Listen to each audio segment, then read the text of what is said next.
Boa tarde, pessoal do nono ano. Nós vamos começar agora a nossa segunda aula de física. Hoje nós vamos fazer a correção da atividade que eu passei na aula anterior. Vou corrigir primeiro a atividade do livro e posteriormente estarei corrigindo a atividade que eu mandei no início da quarentena para fechar todo o conteúdo para que vocês possam fazer a avaliação semana que vem, tá certo? A primeira questão é aberta na página 103. Aí diz assim: leia o texto para responder as questões. O texto ele vai falar sobre o desmatamento na Amazônia, extingue 26 espécies e ameaça 644 de zona. Não vou ler o texto, vocês devem já ter lido. Vamos para as questões. Qual o assunto abordado na reportagem? Na reportagem, que é o texto, ele fala sobre o desmatamento na Amazônia e suas consequências. Letra B. Onde encontramos a maior parte das espécies extintas? Infelizmente, essa maior parte está sendo encontrada na parte brasileira da floresta amazônica. O que foi divulgado no relatório GeoAmazônia. O relatório destaca que o desmatamento da Amazônia continua acontecendo em um ritmo acelerado, o que é muito preocupante.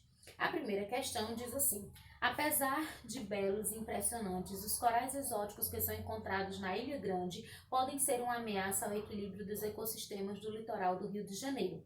Originários do Oceano Pacífico, esses organismos foram trazidos por plataformas de petróleos e outras embarcações, provavelmente na década de 1980, e disputam com as espécies nativas elementos primordiais para a sobrevivência como espaço e alimento. Organismos invasores são a segunda maior causa de perda de biodiversidade, superado somente pela destruição direta de habitats pela ação do homem.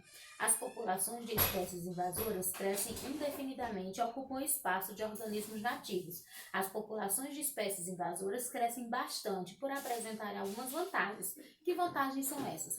As vantagens são que as espécies invasoras elas crescem bastante por não possuírem parasitas e predadores naturais presentes no ambiente exótico. Então, por isso que elas crescem em ritmo acelerado. Agora, nós vamos para as questões objetivas nas páginas 112 e 113. Primeira questão. O desmatamento é uma prática que implica sérios problemas para a fauna e a flora de toda a região atingida. É incorreto, ou seja, é errado, afirmar que nas áreas de pastagens resultante do desmatamento ocorre ampla redução da vegetação herbácea. É incorreto, porque a vegetação herbácea são aquelas plantas como capim, por exemplo. Então, se vai ter uma pastagem, é óbvio que a vegetação herbácea ela vai aumentar. Maior compactação do solo devido ao pisoteio dos animais? É correto. Maior incidência de entrada de ar e água no solo? Também é incorreto, porque se esse solo vai ficar compactado pelo pisoteio dos animais, isso significa que mais difícil a entrada de ar e de água nesse solo. Significativa eliminação das espécies de árvores nativas? Correto. Grande degradação do solo? Correto. Então, na verdade, essa questão tem duas alternativas corretas, que são a letra A e letra C. Segunda questão. Para reduzir o impacto negativo das fontes de poluição sobre o ambiente aquático, devemos evitar a liberação de esgotos sem tratamentos nos cursos de água? Sim. Incentivar a construção de aterros sanitários para a deposição de lixo? Sim. Exigir apenas a liberação de lixo biodegradável nos mananciais de água? O ideal é que não tenha nenhum tipo de lixo, né? Estimular as indústrias a instalarem equipamentos que diminuam o grau de toxicidade de seus efluentes líquidos? Sim. Pela análise das afirmativas, conclui-se que estão corretas somente 1, 2 e 4. Então, a alternativa correta é a letra B. Terceira, muito comum nas cidades, a prática da remoção da vegetação aliada ao processo de impermeabilização dos solos pode ocasionar em tempos chuvosos a proliferação dos processos erosivos, que é quando os rios vão ficar, que o solo fica sendo degradado pela ação da água e aí causa a erosão do solo.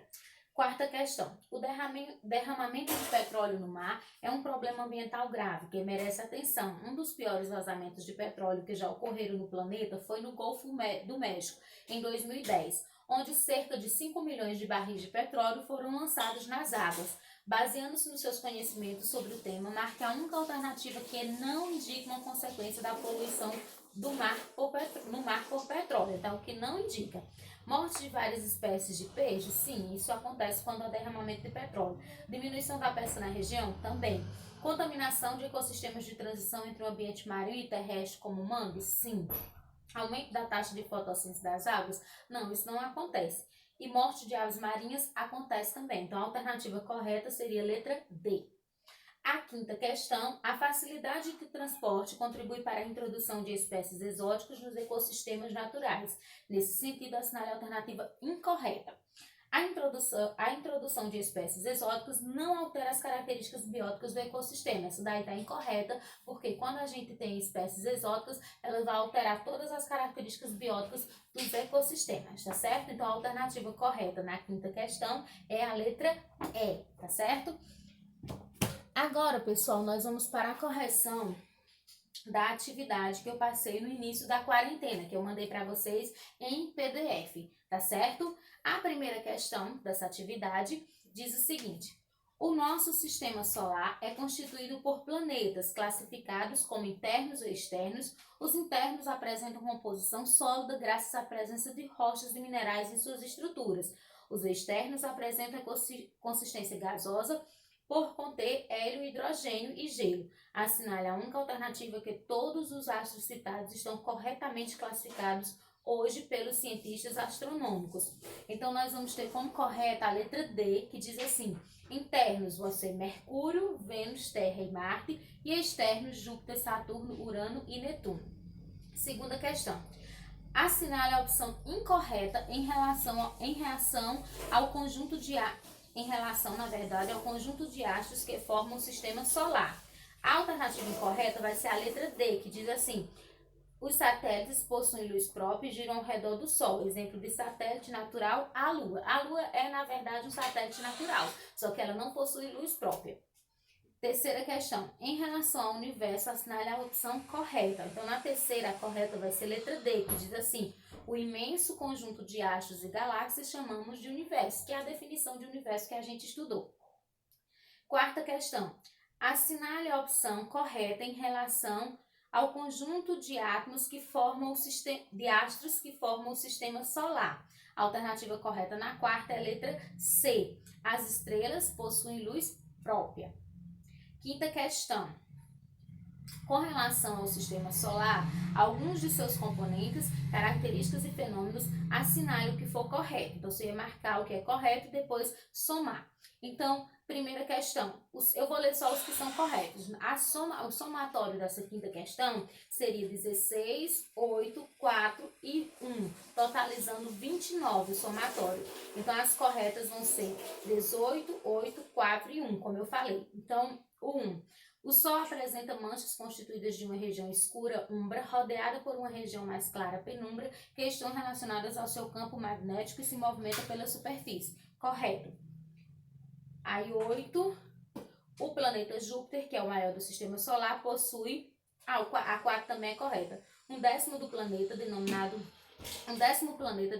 Eris foi descoberto no sistema solar, ficando a sua órbita além da órbita do planeta Plutão. Continuam, porém, as discussões entre os cientistas quanto à classificação como planeta ou não, tanto de Plutão como do novo astro descoberto em razão do tamanho e provável origem deles.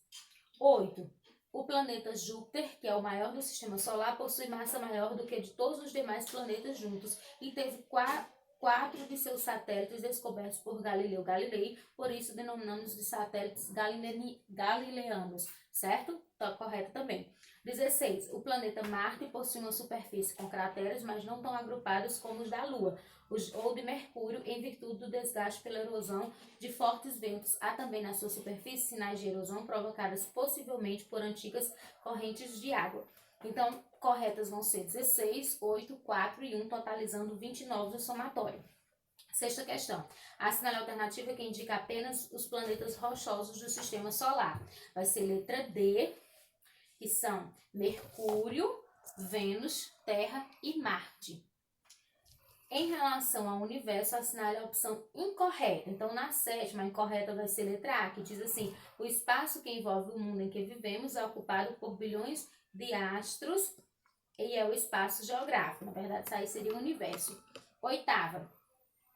Na oitava, também nós vamos, com relação aos astros que compõem o sistema solar, as posições que eles ocupam, seus movimentos e as leis que regem esses movimentos, assinale o que for correto.